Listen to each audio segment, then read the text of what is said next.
대선 7기를 새롭게 출범한 시군 자치단체장의 포부는 남다릅니다. 그동안의 근시안적 행정을 버리고 책임감 있는 공약을 약속했지만 차별화된 시정 철학이 보이지 않는다는 지적도 제기되고 있습니다.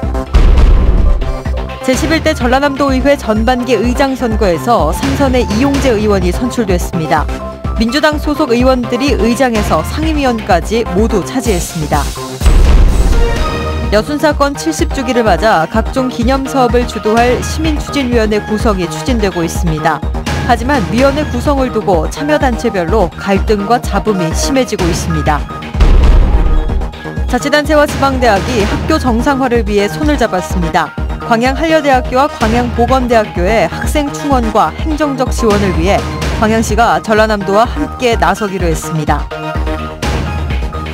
네, 시청자 여러분 안녕하십니까? 여수 MBC 뉴스데스크입니다. 지난주 시장 군수들의 취임식은 대부분 취소됐지만 단체장들은 취임사에 각자의 포부를 담아냈습니다. 시장 군수들이 임기를 시작하면서 지역민에게 전하고자 했던 메시지는 무엇일까요?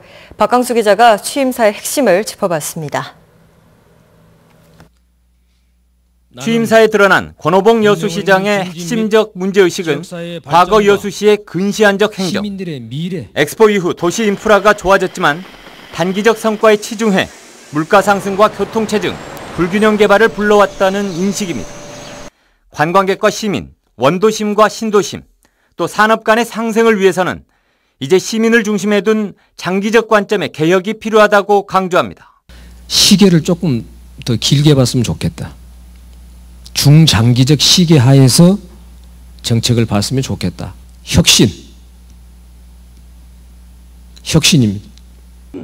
순천을 순천답게, 모두가 편한 순천. 허석 순천시장의 시정 구호는 외형적, 과시적 성장보다는 시민들 개개인의 안정적 삶과 행복에 방점을 두겠다는 의지의 표현입니다. 단지 생산이나 소득의 관점을 넘어 시민 행복을 추구하는 도시를 고민하겠다는 취지입니다. 그로스 내셔널 해피니스, 즉 국민 총 행복이라는 관점에서 순천 시민의 삶의 질을 높이는 방향으로 정책을 수립하고자 합니다. 유일한 연임, 정현복 광양시장은 여전히 시세 확장에 대한 의지가 강력했습니다. 결국은 일자리와 인구 늘리기가 답이라는 것. 하지만 이번 임기에는 새로운 영역에 도전하겠다는 포부도 빼놓지 않았습니다. 핵심 5대 공약을 적을 때 여기에 3가지가 문화, 예술, 관광을 겁니다.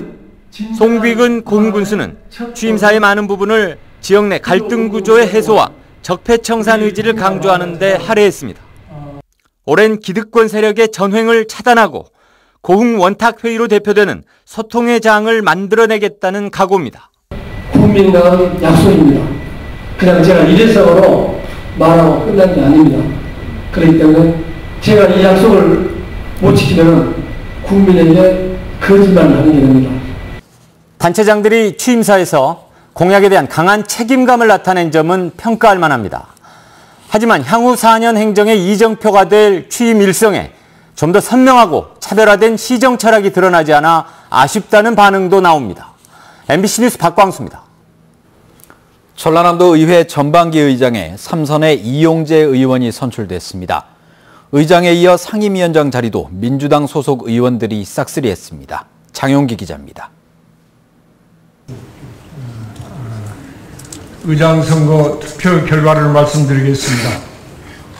총 투표수 58표 중 이용재 의원 30표, 김기태 의원 28표, 다수 투표하신 이용재 의원님이 제11대 전남도의회 전반기 의장으로 당선되었음을 선포합니다. 이번 도의장 선거는 전남도의회 개원 이래 처음으로 박빙의 진땀 승부가 연출됐습니다. 58명이 모두 참석한 1차 투표에서는 이용재 29표, 김기태 28, 사순문 1표를 얻었습니다.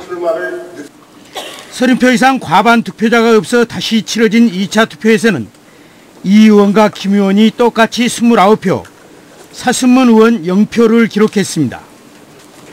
마지막 3차 결선 투표에서도 동률일 경우 연장자인 김기태 의원이 의장에 당선되는 숨막히는 순간이었습니다. 그러나 3차 투표에서는 30대 28, 단 투표차로 이용재 의원이 의장에 당선됐습니다. 이용재 새 의장은 소통과 상생에 열린 후에 강한 의회를 만들겠다는 당선 소감을 밝혔습니다. 지금까지 잘해왔던 상임위 중심의 의정활동을 지속적으로 돕고 의원님 여러분의 전문성과 자율성이 최대한 보장될 수 있도록 의회 인사권 독립을 함께 추진하도록 하겠습니다. 또 의원 간의 소통과 협력을 통해 의사결정이 투명하게 이루어지는 민주적이고 합리적인 의회를 운영하겠다고 강조했습니다. 이어 열린 부의장 투표에서는 3선의 김한정 의원, 역시 3선의 이민준 의원이 각각 선출됐습니다. 7개 분과의 상임위원장에는 서동욱 의원이 의회 운영위원장에 선출되는 등 기획행정과 경제관광, 안전건설, 농림해양, 교육위원장에 재선과 3선 의원이 골고루 나눠 가졌으며 초선으로 정경선 의원이 유일하게 진출해 눈길을 끌었습니다. 의장에서 상임위원장까지 10자리 모두가 다수당인 민주당 의원들의 싹쓸이 잔치로 끝났습니다. 당초 문재인 정부가 강조한 상생 정신에 따라 기대됐던 민주평화당과 정의당 등 소수 야당에 대한 배려와 협치는 없었습니다. 전라남도 의회는 11일 상임위원회별로 위원을 선임해 원 구성을 마무리한 뒤 이달 17일 도정과 교육, 행정에 대한 업무 보고를 시작으로 본격적인 의정 활동에 들어갑니다. MBC 뉴스 장영기입니다. 6.13 지방선거를 앞두고 불법 여론조사를 공모한 선거사무소 관계자들이 재판에 넘겨졌습니다. 광주지검 순천지청은 지난 3월 더불어민주당 순천시장 예비후보에 대한 여론조사에서 다수의 유선 전화를 착신 전환해 자신이 지지하는 후보에게 중복 응답한 혐의 등으로 해당 예비후보의 선거사무장 57살 A씨 등 3명을 구속 기소했습니다. 검찰은 이들 외에도 관련 피의자 40여 명에 대해 수사를 벌이는 등 선거사범 수사에 속도를 낼 계획입니다. 고흥군이 최근 3년 동안 2천만 원 이하의 소액 수의계약 사업을 특정 업체에 미뤄졌다는 주장이 제기됐습니다. 민선 7기 고흥군수직 인수위원회는 최근 3년간 군이 수의계약으로 발주한 공사 4,200여 건을 조사한 결과 특정 업체 2곳이 각각 88건과 68건을 수주해 선심성 특혜 의혹이 있다며 면밀한 조사와 책임 소재 규명이 필요하다고 주장했습니다. 인수위 측은 수의계약의 성격상 계약 담당자의 자의성을 배제할 수는 없지만 앞으로 관내 업체들의 기회 균등 차원에서 개선이 필요하다고 덧붙였습니다. 자치단체와 지방대학이 학교 정상화를 위해 협약을 체결했습니다. 전라남도와 광양시의회, 한려대학교, 광양보건대학교는 지역대학교 정상화를 위한 업무 협약을 체결하고 학생충원과 산학협력 등의 행정적인 지원에 나서기로 했습니다. 또 전라남도와 광양시의 관련 지원 조례에 따라 재정적 지원이 필요한 경우 지원할 수 있게 됐으며 대학 측도 강도 높은 자구 노력을 추진하기로 했습니다. 여순 사건 70주기를 맞아 여수시가 각종 기념사업을 주도할 시민추진위원회 구성에 들어갔습니다. 하지만 위원회 구성을 두고 벌써부터 잡음이 일면서 70주기의 의미마저 퇴색될 위기를 맞고 있습니다. 보도에 문영철 기자입니다. 여순 사건 70주기 기념사업을 위해 여수시가 시민추진위원회를 구성하기로 결정한 건 지난 3일. 이후 지역 20개 단체에 제안서를 보내 참여 의사를 확인하고 있습니다. 민선 7기 들어 시작된 새로운 움직임에 유족들의 기대도 큽니다. 늦었지만은 시민 추진회비 구성된다는 자체만 해도 저희들에서는 반가운 일입니다. 가급적이면 금년 70주년을 맞이해서 영탁을 건립해서. 하지만 위원회 구성을 둘러싸고 벌써부터 잡음이 일고 있습니다. 위원 20명 가운데 경우회와 보훈안보단체 관계자는 3명. 이들은 보훈안보단체를 추가하거나 각 분야에 자신들이 추천한 인사를 포함시켜달라고 요구하고 있습니다. 기념사업의 방향이 군인과 경찰보다 민간인 희생에 치우칠 수 있다는 이유에서입니다. 또 이 같은 요구가 받아들여지지 않을 경우 추진위원회에 참여하지 않겠다고 밝혔습니다. 하지만 요구를 수용할 경우 유족회 등의 반발이 예상되고 그렇다고 경우의 등을 위원회에서 제외하면 앞으로 추진될 기념사업이 반쪽짜리에 그치게 됩니다. 설득 작업과 더불어서 이제 정 안 되면 일부 조정은 할 수 있겠지만 그렇게 확 늘리는 것은 회의 진행이라든가 운영 이런 부분에 좀 어려움이 있지 않을까 싶습니다. 여순 사건을 둘러싼 단체 간의 갈등이 다시 수면 위로 떠오르면서 70주기의 의미마저 퇴색되지 않을지 우려의 목소리가 커지고 있습니다. MBC 뉴스 문형철입니다. 포스코 광양제철소 노동자들이 안전사고 방지를 위한 대책 마련을 촉구했습니다. 포스코 사내하청지회는 오늘 기자회견을 열고 지난달 30일 광양공장 사내하청 직원이 작업 중 숨진 것과 관련해 포스코가 대책을 발표하거나 사과를 하지 않고 있다고 밝혔습니다.